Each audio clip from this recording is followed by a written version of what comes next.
নারায়ণগঞ্জ সোনারগাঁতে সবাই আসে শুধু তাজমহল দেখতে। তাজমহলের পাশাপাশি কিন্তু একটি টিকিটে আরেকটা জিনিস দেখা যায়, বর্তমানে চালু করেছে রাজমণি ফিল্ম সিটি। এই ফিল্ম সিটির ভিতরে বিভিন্ন সিনেমার শুটিং হয়, আপনারা চাইলে কিন্তু এক টিকিটে দুইটাই দেখতে পারেন। এই ফিল্ম সিটিতে রয়েছে মিশরের পিরামিড আদলে তৈরি করা একটা কৃত্রিম পিরামিড, আর রয়েছে বেহুলার বাসরঘর, আরও অনেক কিছুই আছে দেখার মতো।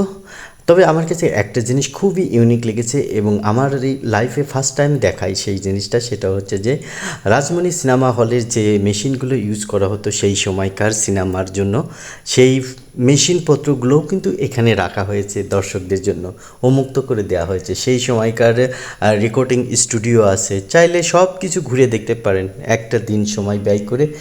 তো চলুন দেখা যাক বাংলার পিরামিডটা কেমন। যদিও মিশরের পিরামিড দেখতে অনেক টাকা পয়সা খরচ হয়, তবে এখানকার পিরামিড দেখতে কিন্তু তেমন খরচ হয় না। 200 টাকায় আপনার বাংলার তাজমহল এবং বাংলার পিরামিড দেখতে পারবেন, সাথে আবার রাজমণি ফিল্ম সিটি আছে।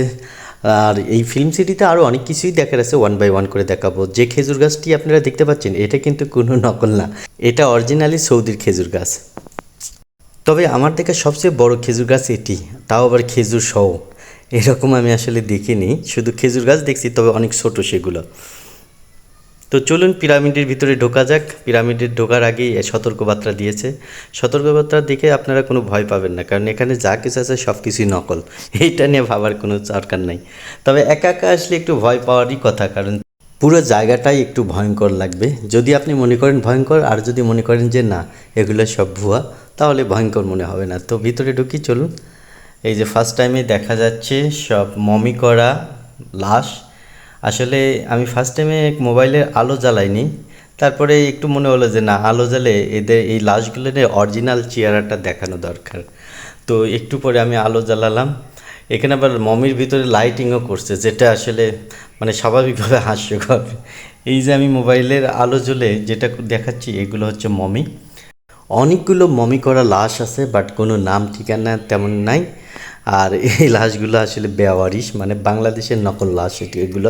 এগুলো আসলে পরিচয়টাও কীভাবে দেবে। এটা সম্ভবত ফেরাউনের লাশ, এটা কিছুটা ফেরাউনের ফেস আকৃতিতে করা হয়েছে, এটা ফেরাউনের লাশ হবে।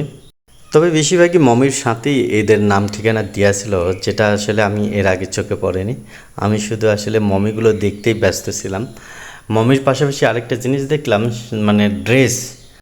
যে ড্রেসগুলো রাখছে এখানে এগুলো আসলে আমি যাত্রাপালাতে দেখছি। এগুলো আসলে সেই সময়কার ফারাও রাজাদের মানে গায়ে, এগুলো আসলে ভাবা যায় না, এগুলো আসলে হাস্যকর।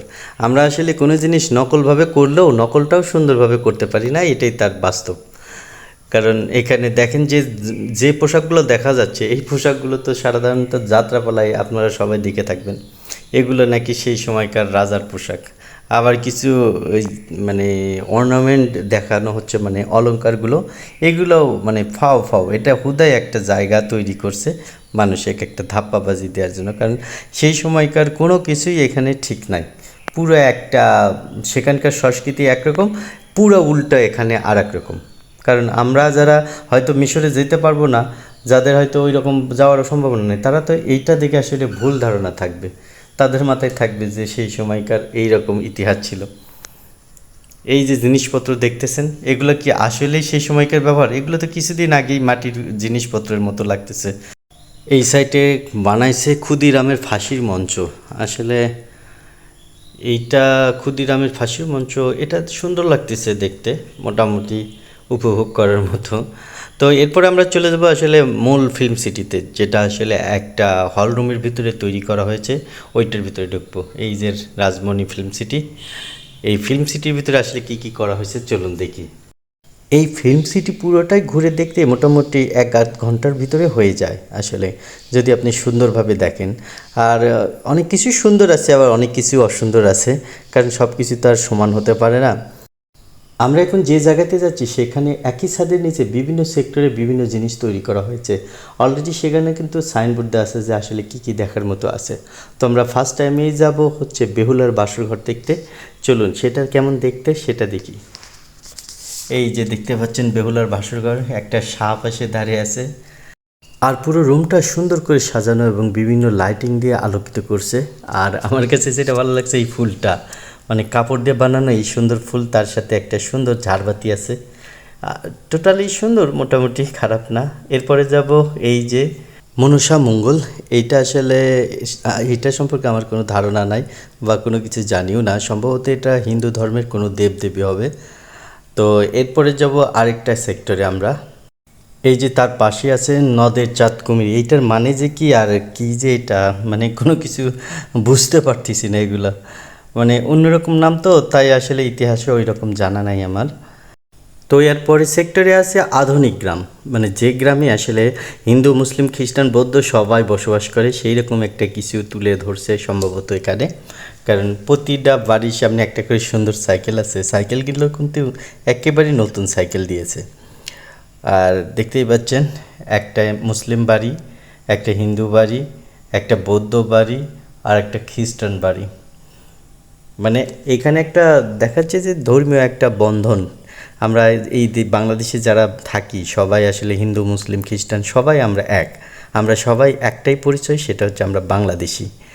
তার পাশেই রয়েছে সুন্দর সুন্দর ছোট ছোট মনুমেন্ট। এক একটা দেশের যেগুলো আসলে আইকনিক কিছু আছে সেগুলো এখানে তৈরি করে রাখা হয়েছে। আমরা এখানে এটা শেষ। আরেকটা সিনেমা হল আছে, ওইটা আসলে আপাতত বন্ধ আছে। তো বেরিয়ে পড়লাম। তো এখন যাব হচ্ছে সেই যে রাজমণি সিনেমা হলে যে যন্ত্রপাতিগুলো ইউজ করতো সেই সময় ফার্স্ট টাইম থেকে, সেগুলো একটা জায়গায় রাখা আছে, সেটাতে যাব। তো এখানে লেখা আছে Rajmani film production YouTube channel centre. মানে এই রুমেই রাখা হয়েছে তাদের ব্যবহৃত সেই সময় প্রথম থেকে যেগুলো যন্ত্রপাতি ইউজ করতো সেগুলো। আর সত্যি কথা বলতে কি, সিনেমা হলে কোন যন্ত্র ইউজ করে আমি কখনো দেখি নাই। অ্যাট ফার্স্ট টাইম এখানে এসে দেখলাম যে আসলে সেই সময় এই যন্ত্রপাতির মাধ্যমে সিনেমা দেখানো হতো বড় পর্দায়। এই যে দেখতে পাচ্ছেন কত বড় বড় মেশিন, এগুলো মেশিন কিন্তু কলকাতা হয়ে আসতো, আমাদের বাংলাদেশে সরাসরি আসতো না। এই যে কলকাতা সিল ছাপ্পর মারা আছে এখানে দেখতেই পাচ্ছেন। তো একটা অবাক করার জিনিস না, আজ থেকে কত বছর আগের জিনিস আমরা এখানে বসে বসে দেখতেছি। আমার দর্শকদের কাছে কেমন লাগছে তা জানি না, তবে আমার কাছে এটা একটা মানে অন্যরকম একটা ফিল লাগতেছে। সেটা হচ্ছে যে আমি আসলে অনেক পুরনো জিনিস দেখলে এরকম একটা হয়ে যায় যে আসলে এই জিনিস যে কত মানুষের হাতের ছোঁয়া আছে, সেই মানুষগুলো হয়তো এই পৃথিবীতে আছে কিনা জানা নাই, তবে সেই যন্ত্রপাতিগুলো এখনও সংরক্ষণ করে রাখা হয়েছে। এই যে পাশাপাশি একটা স্টুডিও দেখতে পাচ্ছি, সম্ভবত এটাতে আগে রেকর্ডিং হতো, আমি জানি না, তবে ভুল হলে সবাই মাফ করবেন। এই যে এটাতেই সম্ভবত আগের যুগে রেকর্ডিং হতো। সব কিছু মিলে মোটামুটি ভালোই লাগলো। আসলে সোনারগাঁয়েতে যারা তাজমহল দেখতে আসবেন, আমি মনে করি তাজমহল দেখার চেয়ে এইটা দেখা অনেক বেটার, কারণ এটাতে অনেক কিছু আছে।